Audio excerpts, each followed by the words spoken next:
आज 8th class exercise दक्षता 7 का सवाल नंबर तीसरा। एक कार प्रयाग से सायं 3 बजे 60 किलोमीटर प्रति घंटे की चाल से चली।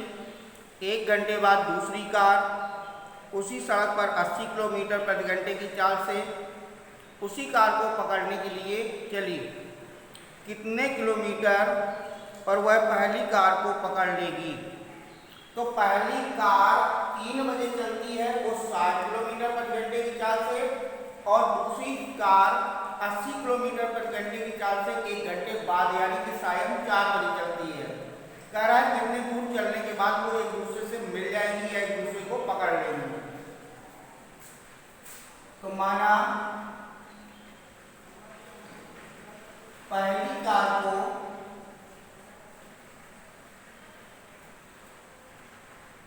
दूसरी कार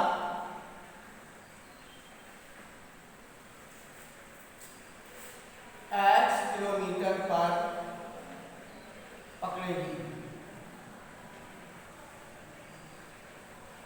x किलोमीटर चलने के बाद एक दूसरे से मिल जाएगी या पकड़ लेगी। पहली कार को दूसरी कार x किलोमीटर पर पकड़ लेगी। तो यहां पर पहली कार द्वारा पहली कार को x किलोमीटर जाने में लगा समय बराबर, और समय बराबर दूरी बटे 4। दूरी है x और चाल है पहली कार की 60, तो x बटे 60 घंटे का समय लगेगा पहली कार को। दूसरी कार को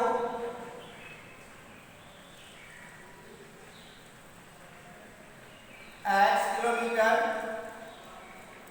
जाने में लगा समय बराबर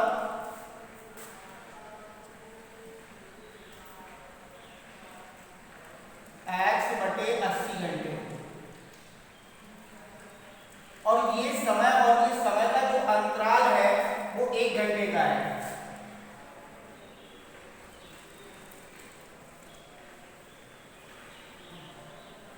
x बटे 60 x बटे 80 बराबर 1 घंटा। इसमें से सबसे पहले हम एलसीएम ले लेंगे। 240 6 चौको 24 4x 8 चौको 24 3x बराबर 1। तो 4 में से 3 चलेगा 1x बटे 240 बराबर 1 बटे 1। तो x बराबर आ जाएगा 240 किलोमीटर। पहली कार को दूसरी कार 240 किलोमीटर पर पकड़ लेगी। पहली कार को दूसरी कार 240 किलोमीटर पर पकड़ेगी, यानी कि पहली कार 240 किलोमीटर पहुंच पाएगी तो दूसरी कार भी वहां पर पहुंच जाएगी 1 घंटे बाद जो चली है। तो यहाँ पर सबसे पहले मान लेंगे कि माना पहली कार दूसरी कार को x किलोमीटर पर पकड़ेगी, तो पहली कार को x किलोमीटर जाने में लगा समय x बटे 60 घंटे, दूसरी कार को x किलोमीटर जाने में लगा समय बराबर x बटे 80 घंटे। ये समय 1 घंटे पहले का और ये समय 1 घंटे बाद का है, तो इन समय में जो अंतराल है वो 1 घंटे का है। तो x बटे 60 माइनस x बटे 80 बराबर 1। इसको तोड़ेंगे तो x की वैल्यू निकल आएगी। x की वैल्यू जो निकलेगी वो पहली कार को दूसरी कार पकड़ने वाली दूरी निकल आएगी। इसका सवाल नंबर आपका चौथा है।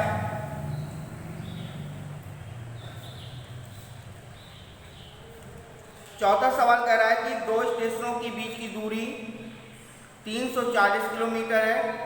2 रेलगाड़ी इन स्टेशनों से एक समय पर समांतर पथ पर विपरीत दिशाओं में चलती हैं। उनमें से एक रेलगाड़ी की चाल दूसरी रेलगाड़ी की चाल से 5 किलोमीटर प्रति घंटा अधिक है। यदि रेलगाड़ी के 2 घंटे चलने के बाद उनके बीच की दूरी 30 किलोमीटर रह जाए तो प्रत्येक गाड़ी की चाल ज्ञात कीजिए। अब यहाँ पर उनमें से एक रेलगाड़ी की चाल दूसरी रेलगाड़ी की चाल से 5 किलोमीटर प्रति घंटा अधिक है और दोनों को चलना 340 है, लेकिन 2 घंटे चलने के बाद उनके बीच की दूरी कितनी रह जाती है? 30 किलोमीटर रह जाती है। तो दोनों रेलगाड़ियों द्वारा शेष चली दूरी, दोनों रेलगाड़ी द्वारा शेष चली दूरी बराबर 340 माइनस 30 बराबर 310 किलोमीटर। यानी कि दोनों रेलगाड़ियों ने 310 किलोमीटर की दूरी तय की है। अब मान लेंगे कि माना एक रेलगाड़ी की चाल बराबर x किलोमीटर प्रति घंटा और दूसरी रेलगाड़ी की चाल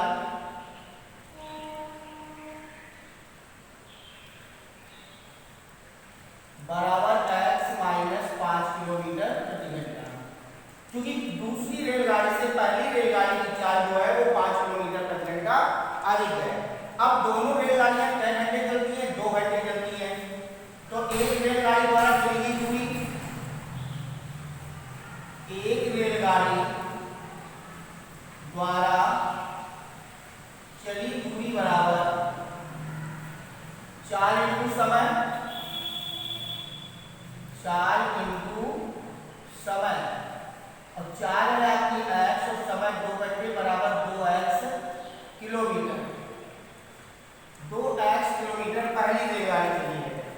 इसके बाद दूसरी रेलगाड़ी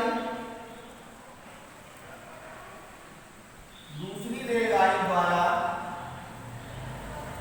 चली दूरी बराबर, यहाँ पर भी 4 इंटू समय हो जाएगा और दूसरी रेलगाड़ी की चाल x माइनस 5 है और समय 2 घंटे, तो ये 2x माइनस 10 किलोमीटर हो जाएगा। तो पहली रेलगाड़ी 2x किलोमीटर चलती है और दूसरी रेलगाड़ी 2x माइनस 10 किलोमीटर। तो प्रश्नानुसार 2x प्लस 2x माइनस 10 बराबर 310, दोनों मिलकर के 310 किलोमीटर चल रही है।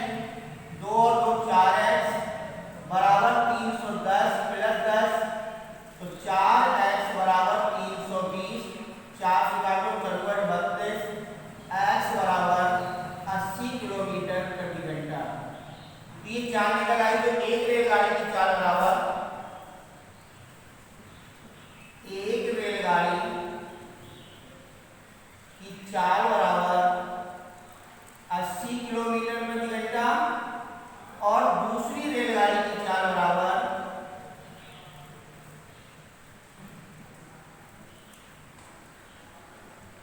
x माइनस 5, 80 माइनस 5 बराबर 75 किलोमीटर प्रति घंटा। एक बार फिर से पूरा समझ लीजिए। देखिए, 2 रेलगाड़ियां हैं, उनके द्वारा चलना है दूरी 340 किलोमीटर, लेकिन 2 घंटे चलने के बाद वो 30 किलोमीटर रह जाती है। तो 340 माइनस 30 बराबर 310 किलोमीटर दूरी दोनों ने मिलकर के चली है, जिसमें से एक रेलगाड़ी की चाल जो है वो दूसरी रेलगाड़ी से 5 किलोमीटर प्रति घंटा अधिक है। तो एक रेलगाड़ी की चाल बराबर है तो दूसरी की रेलगाड़ी की चाल बराबर x माइनस 5। तो एक रेलगाड़ी द्वारा चली गई दूरी बराबर 4 इंटू समय, 4 आपकी x और समय 2 घंटे चलती है तो 2x किलोमीटर हो जाएगा। और दूसरी रेलगाड़ी द्वारा चली गई दूरी बराबर 4 इंटू समय, जिसकी चाल x माइनस 5 और ये भी 2 घंटे चलती है, तो यहाँ पर 2x माइनस 10 किलोमीटर हो जाएगा। ये दूरी और ये दूरी आपकी 310 किलोमीटर के बराबर है। ये दोनों दूरियों को जोड़ देंगे, तो हो जाएगा 4x, 10 को जोड़ जाएंगे प्लस के 10 हो जाएंगे, 4x बराबर 320, 4 × 4 = 32, 80 आ जाएगा। तो x बराबर 80 किलोमीटर प्रति घंटा। एक रेलगाड़ी की चाल जो है वो 80 किलोमीटर प्रति घंटा है और दूसरी रेलगाड़ी की चाल x माइनस 5 है। 80 माइनस 5 बराबर 75 किलोमीटर प्रति घंटा आ जाएगी।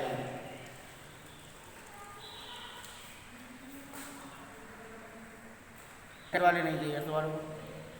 तो आज ये जो आपकी 8th की क्लास दक्षता थी उसमें से 4 सवाल दिए थे, ये 4 आपकी खत्म हो गए। इसके बाद NTS है और NTS क्वेश्चन आपका पहला नंबर है यदि समीकरण x square minus 4x plus के बराबर 0 का एक मूल 6 हो तो के का मान ज्ञात कीजिए।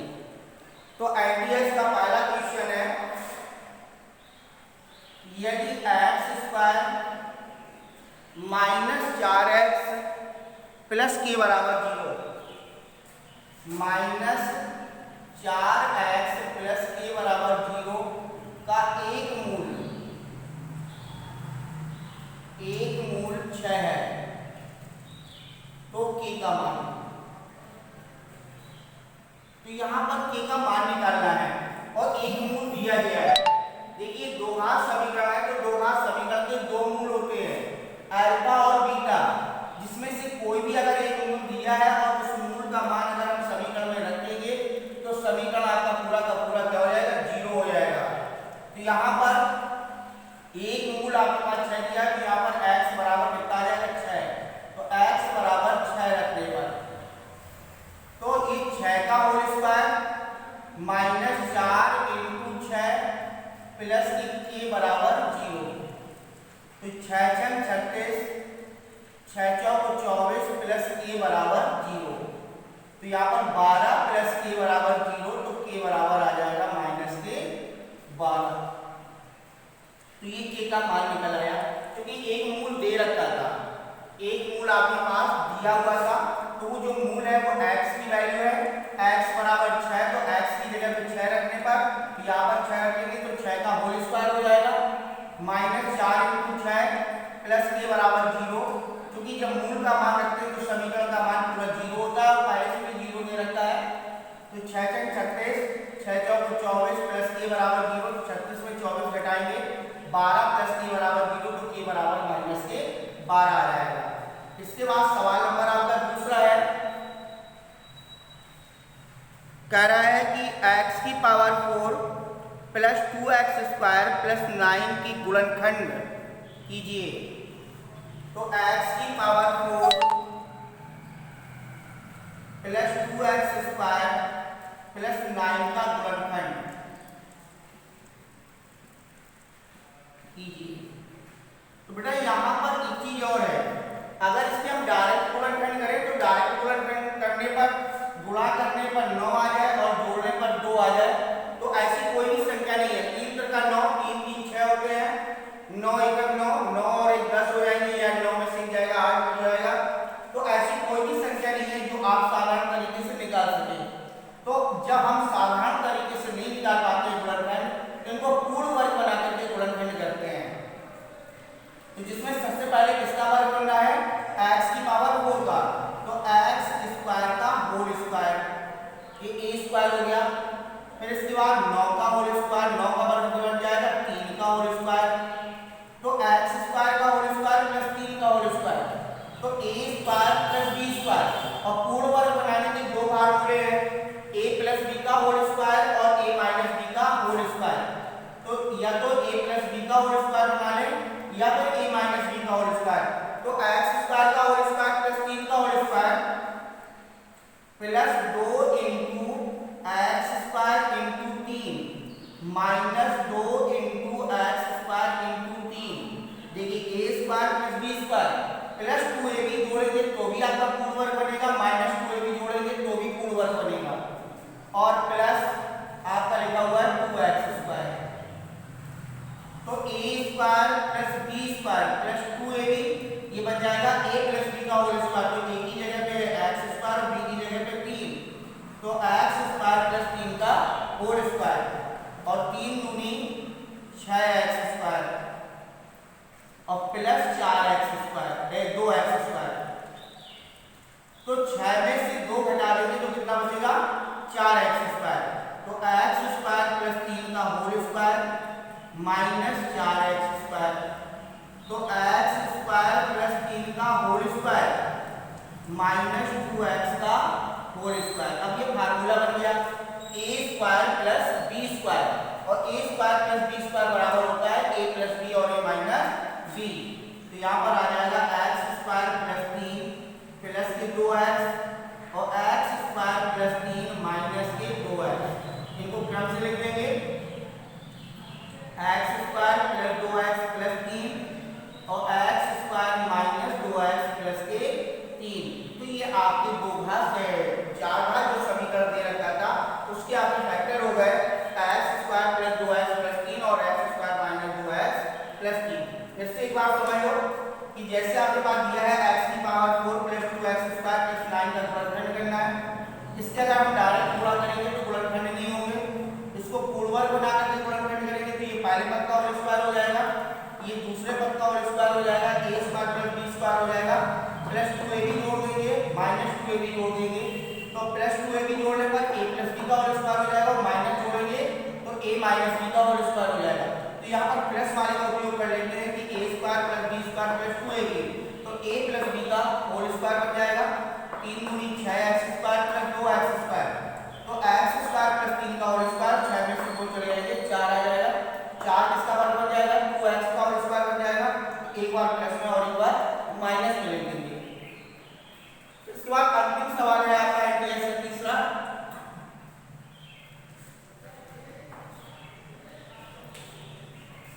यदि समीकरण x - b - c/a + x - c - a/b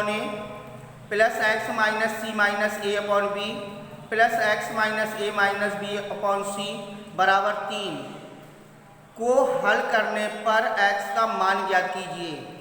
तो सबसे पहले देखिए समीकरण दिया है x - b - c/a + x